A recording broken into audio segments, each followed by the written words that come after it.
In this video, I'm going to talk about the dangers of leasing your medical devices. Now, my name is Jaquila. I'm a board-certified nurse practitioner, and I'm a med spa owner. I've been in business for 4 years, so I am actually profitable, and I have a revenue generated in the last 18 months of $1.4 million, and I feel like I have the authority to talk about this, and I have also been a victim of this. So I'm going to talk about the dangers of leasing aesthetic devices. So many people, especially when they're new into the industry, they lease their devices, which you should if you have to. But there's so many clauses in the actual contract that we may not be aware of. And I promise you, I was not also aware of it. So I'm going to talk about in this video some legal issues that device contracts typically have. And it has gotten so far to be like on the news and like it now is like laws against this. So let's talk about number one, breach of agreement, breach of warranty. So a lot of medical spa contracts, they will lease you out the device. So the salesperson will lease you out the device, and then they will usually recommend a company to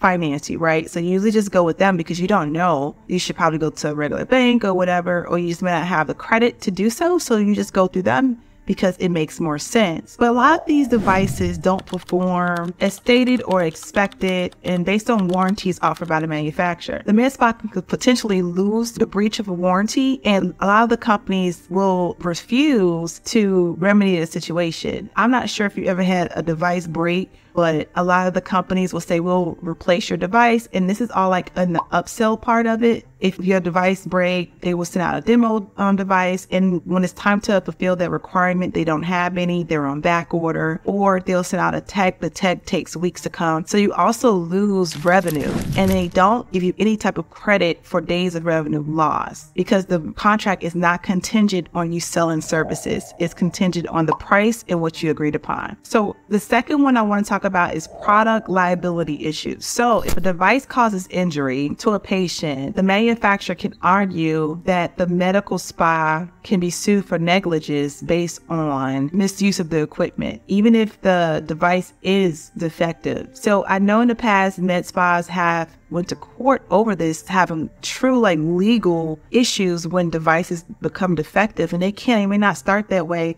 But you can have things that malfunction. It's a piece of equipment. It's a machine. You know, our cars break down. A device is no different, right? Like our phones. So if you have a defective device and it causes patient injury, a lot of times the contractor or the leasing agency will not cover and not adhere to their warranty promise. And they will try to argue that the device was defective based on misuse, even though they cannot prove it. So it's like a catch-22. You can't prove it was and you can't prove it wasn't. So that's another thing. So the last three things I want to talk about, and it kind of ties into each other. So does this sound familiar? Hey, no, don't worry. I'll give you a discount. Become a partner of ours. In addition to the discount, I'm going to give you a delayed payment. How about 3 to 6 months while you build up your clientele? That sounds familiar? It sounds like a salesy device guy, right? So at the end of the day, these people are in sales. They want to sell a product, they oversell the benefits, and then you don't get the outcome. But let's take it back. Let's run it back to why I'm talking about this. So in the contract, you know that if a leasing agency give you delayed payments and charge you interest on those payments, it's something called negative amortization, which is illegal in 25 states. So make sure you're looking over your contract because a lot of the times they will delay your payments, but you will still be charged interest on the total amount, which thus puts you over the contract amount. This is called predatory lending.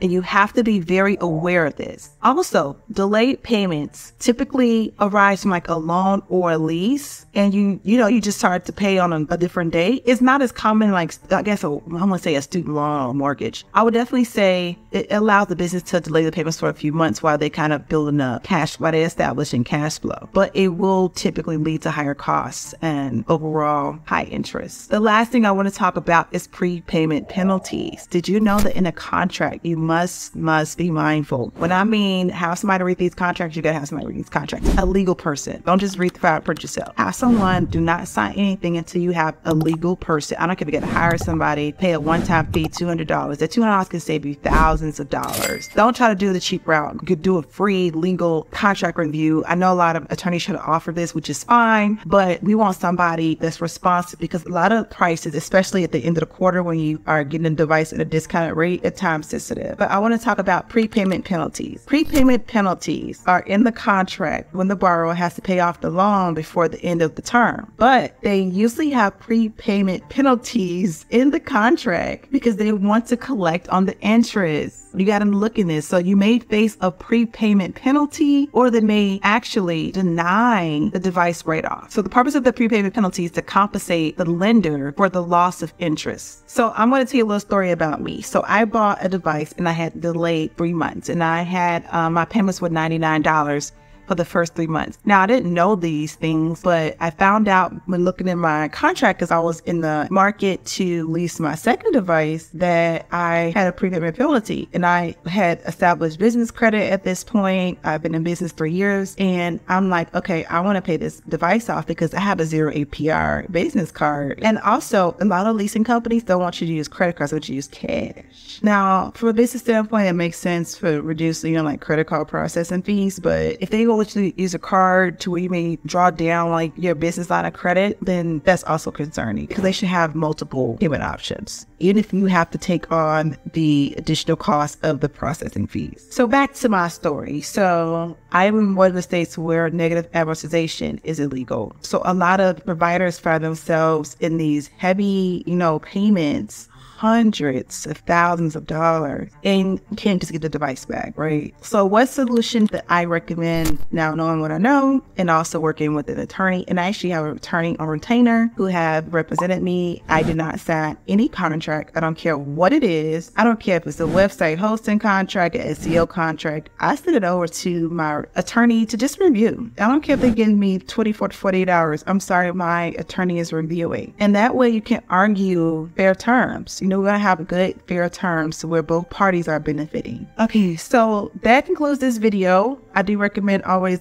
consulting with an attorney before you sign your name to anything. It may cost you a couple of days and a couple $100s, but it can save you thousands of dollars because one bad decision on a device can ruin your life and also your business, of course. So if you are a nurse practitioner, or any type of healthcare professional that has been bounded by some of these contracts, let's talk about it, okay? So I'm going to do a contract reviews along with my attorney, and we're going to try to find clauses to where we can get you out the contract, okay? So we're going to go through the contract. And even if you have the contract and you don't want to get out the contract, but you're just unsure if it's a good contract or not, send it to me, send it to info@doctorstudies.com, and we're going to make a video about it. And you also leave a comment if this has ever happened to you, okay? If you enjoyed this video, please subscribe and hit the notification bell because we're going to bring you all Med Spot business. So stay profitable, stay positive, and stay in business.